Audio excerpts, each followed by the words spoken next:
अस्सलाम वालेकुम, मैं हूं राना इकबाल सिकंदर। आप YouTube चैनल देख रहे हैं ऑपरेशन ज़ूम। पाकिस्तान और दुनिया भर से सुनने वालों को मेरा सलाम। आज बात करेंगे मलिक रियाज के मामले पे। मलिक रियाज के साथ पाकिस्तान में क्या हुआ, पूरी दुनिया ने तमाशा देखा। क्या मलिक रियाज जैसी शख्सियत के लिए पाकिस्तान छोटा पड़ गया है या पाकिस्तान के कौमी सलामती इदारे हैं वो सो गए हैं? एक पाकिस्तानी ताजर को पाकिस्तान में कारोबार करने में मुश्किलात का सामना होगा तो क्या वो पाकिस्तान में कारोबार कर पाएगा? बिल्कुल नहीं करेगा। उसके चले जाने के बाद अब क्या हुआ है, ये बात अब सामने आई है। मैं देख रहा था, मेरे जो FIR उनके एक चीफ सिक्योरिटी ऑफिसर की तरफ से करवाई गई है पुलिस स्टेशन आपारा इस्लामाबाद में। उसमें लिखा यह गया है कि एक शख्स है, वो उनकी बेटी का घर है बैरिया टाउन के अंदर, वो वहां पे है। उसका बाकायदा तौर पे मोटरसाइकिल का नंबर मैं आपको बता देता हूँ। मोटरसाइकिल का नंबर है जी ABQ 1536, यानी कि 1536 उसके मोटरसाइकिल का नंबर है। उसमें उसने रायकी करने की वहां पे उसकी मलिक रियाज साहब की बेटी की जिसमें वो घर में रहते थे, अपनी बेटी के घर में रहते थे मलिक रियाज साहब, वहां पे उनके घर की रायकी करने की कोशिश की है और कुछ तस्वीर बनाने की वहां पे लगा रहा है अपनी एक्टिविटीज में। तो मुझे ये बताएं कि ये पैगाम आप किस तरह से लोगों को पहुंचा रहे हैं कि एक ताजर है, वो चला गया है पाकिस्तान छोड़ के, तो आप उसके जाने के बाद वहां पे उनके बच्चों को तंग करना शुरू कर दिया है। आप मान लेते हैं कि एक बाप ने गुनाह किया है, तो अब उसके बेटे का या उसकी बेटी का क्या कसूर होगा कि आप उसके खानदान वालों को थ्रेट करना शुरू कर दें? इस तरह से नहीं होता जनाब। आप होश करें, होश करें, होश करें। आप आंखें खोलें कि ये हम कर क्या रहे हैं। कि आपके घर वालों के साथ कोई इस तरह से करेगा तो फिर आपको क्या लगेगा कि आपने ठीक किया है? ये जो लोग कर रहे हैं वो आपके साथ ठीक कर रहे हैं? क्या आप समझते हैं कि आपकी हुकूमत आई है, ये पूरी जिंदगी के लिए आपको हुकूमत मिल गई है? आप आंखें खोल लें जनाब। आपको इस तरह से लोगों को थ्रेट करके आप पाकिस्तान में अगर रहना चाहते हैं तो इस तरह से ना करें। लोगों के साथ जुल्म और ज्यादतियां हो रही हैं। इमरान रियाज पाकिस्तान छोड़ के चला गया, मलिक रियाज पाकिस्तान छोड़ के चला गया। आप किसको रखना चाहते हैं पाकिस्तान में? किन लोगों को रखना चाहते हैं? ये जो आपके जो आगे पीछे घूमते हैं, यकीन माने जब इनके ऊपर क्रैकडाउन हुए ये सबसे पहले आपके खिलाफ होंगे। मैं आपको ये हकीकत बात कर रहा हूं। मैं सारा दिन लोगों के साथ रहता हूं। यकीन माने ये अभी आपके खिलाफ है। ये तो अभी इक़्तिदार है, आपके साथ जुड़े हुए हैं अपने मुफादात के लिए। आप उनको फायदे देते हैं, वो आपसे फायदे लेते हैं। जब आप ये मामला खत्म हो गया तो ये सबसे पहले आपके खिलाफ वादा माफ गवाह बनेंगे। आप लोगों को डरा धमका के वादा माफ गवाह नहीं बना सकते। मलिक रियाज साहब के बारे में अब बात यह है जी कि मलिक रियाज साहब जिस घर में रहते थे, वो उनकी बेटी का घर था बैरिया टाउन में। वो जहां पे रहते थे तो उन्होंने जनाब मुझे पता चला, अभी मेरी उनसे बात हुई है, वहां पे वो रहते थे। कुछ लोग आते थे, गरीब लोग। वो कोई कहता था जी मलिक साहब मैं बीमार हूं, मेरा ऑपरेशन होने वाला है, मेरे घर में खाने के लिए नहीं है। मलिक रियाज साहब अंधाधुंध उनकी खिदमत कर देते थे। वो तो आपको उनकी शख्सियत का पता ही है मलिक रियाज साहब की। तो अब वो बेचारे भी इनको बददुआएं दे रहे हैं हुकूमत वालों को कि देखें जी, हम जो ना वो हमारे साथ पे एक आसरा बना हुआ था मलिक रियाज साहब का, तो इन्होंने उनको भी भगा दिया है। अब मलिक रियाज साहब वहां पे बैठते नहीं है। जिनकी वो जरूरतें हैं वो कौन, आप तो नहीं पूरी कर रहे।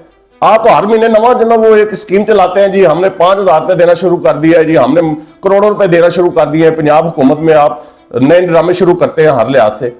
इस तरह से ना करें, ये आपको बड़ी महंगी पड़ेंगी बातें। आप माशाल्लाह समझदार हैं, कोई बच्चे तो नहीं है। हम जैसे बच्चे हरकत करें तो आप समझ में बात आती है कि हमने हरकत की है। मलिक रियाज साहब के बैरिया टाउन के बाहर जो वो काम करते हैं, ये जो मटेरियल का, उनसे पता चला है मुझे कि वो कहते हैं हमें ये नहीं याद है कि हमने एक बोरी सीमेंट की कब बेची थी। कारोबार बंद हो चुके हैं। ठीक है, मजदूर है जो हंसता बसता, वो कहता था कि मैं बैरिया टाउन के अंदर, मुझे अल्लाह करे दुआएं करता था, मुझे सुबह काम मिल जाए। वो काम पे लगता था, वो शाम को बड़ा खुश विशास अपने घर को लौटता था अपने बच्चों के लिए साजो सामान लेके। वो बददुआएं दे रहे हैं बाहर बैठ के इन हुक्मरानों को। क्या हो गया आपको जी? मैं तो हैरान हूं जनाब। शहबाज शरीफ साहब, आप तो माशाल्लाह बड़े समझदार जो ना वो शख्सियत के मालिक हैं। बैरिया टाउन में इस तरह से लाखों और करोड़ों जुड़े हुए लोगों को आपने बेरोजगार कर दिया है। पाकिस्तानी इन्वेस्टर चले गए हैं, पाकिस्तान के मीडिया पर्सन चले गए हैं। तो क्या पाकिस्तान में सूरत हाल है? आप वहां से प्राइम मिनिस्टर हाउस से बाहर निकलें और मेरे साथ सर्वे करें। मैं आपको सर्वे करवाता हूं, रोड पे जाएं, अपनी सिक्योरिटी साथ ले आए। आप पूछ ले लोगों से। यकीन माने पंजाब में जो ऑपरेशन हुआ है, आपको पता है वो उस ऑपरेशन के बाद पंजाब हुकूमत में कितना बड़ा तूफान उठने वाला है। वहां पे ताजरों ने जनाब काल की हड़ताल दे दी है। वहां पे जितने पंजाब के ताजर हैं उन्होंने आपकी हुकूमत के खिलाफ जो, बल्कि आपकी हुकूमत में जो जुड़े हुए थे आपकी तंजीम के साथ, उन्होंने आपके साथ लातअल्लुकी का इजहार कर दिया है। जनाब जाने दें, मेहरबानी कर रहे हैं, ये देखें, मैं आपके आगे हाथ जोड़ देता हूं, खुदारा किसी के ऊपर रहम कर लें, किसी के ऊपर तो रहम करें जनाब। कोई एक बंदा छोड़ दें, एक बंदे को आपने जेल में बंद कर दिया है, कई लोग जो बाहर है वो पाकिस्तान छोड़ के जा रहे हैं। तो इस तरह से चलता रहा तो मैं समझता हूं कि आने वाले दिनों में आपकी आंखें फिर नहीं खुलेंगी, अगर आपको अभी भी होश के नाखून नहीं आप ले रहे। तो मेहरबानी करें जनाब, आप इस मामले को गौर से देखें। मैं तो ये कहता हूं कि अगर वो मलिक रियाज साहब ने जो दुबई में जाके प्रोजेक्ट शुरू किया है, वो अगर इतना पैसा वहां पे लगा के शुरू कर रहा है, वो कितना बड़ा माशाल्लाह इन्वेस्टर है। मैं तो मलिक रियाज साहब की खिदमात को सलूट पेश करता हूं कि वो देखे कितने लोगों को साथ जोड़े रखता है अपने, कि उसने वहां पे जाके इतना पैसा खर्च किया है। वही अगर पैसा पाकिस्तान में लगता, टाउन बनते, ऐसी सोसाइटियां बनती जो दुबई में भी अरबों डॉलर का जनाब वो प्रोजेक्ट बनाने जा रहा है, तो वो पाकिस्तान में बनता तो कितने लोगों को फायदा होता, आपको फायदा होता, आपको टैक्स मिलता।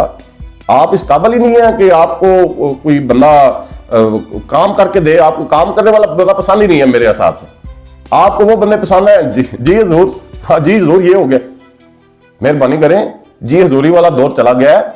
अब बात है साफ और स्टेट करने की।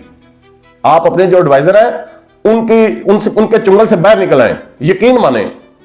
आप थोड़ा सा इनको क्रॉस करके देख रहे हैं अपने एडवाइजरों को, आपकी आंखें खुल जाएंगी कि आपको किस सिमत लेके जा रहे हैं। लिहाजा आप मेहरबानी करें कि मलिक रियाज के मामले में बिल्कुल सीरियस हो। मलिक रियाज साहब को फहम तफहीम के साथ पाकिस्तान वापस लें, अभी भी वक्त है, उसको वापस लें, उसको बोलें कि हमसे गलती हो गई है और इस बात को सीरियस लें। ये बिल्कुल लाइट लेने वाला मामला नहीं है कि आपने बिल्कुल लाइट लिया हुआ, जी मलिक रियाज चला गए तो क्या हुआ। मलिक रियाज साहब के जाने के बाद पाकिस्तानी सूरत हाल बहुत खराब है, कारोबार खत्म हो चुके हैं, बिल्कुल जीरो पे आ गए हैं। मैं गवाह हूं आपको, मैं सर्वे सुबह आपको पेश कर देता हूं इस बात का। तो कोशिश करें कि पाकिस्तान के हालात ठीक हो, पाकिस्तानी अवाम भी इस मामले में दुआ करे कि अल्लाह पाक हमारे लिए और सबके लिए बेहतरी करे। मुझे इजाजत दीजिए, आपका मेजबान राना इकबाल सिकंदर। अल्लाह हाफिज।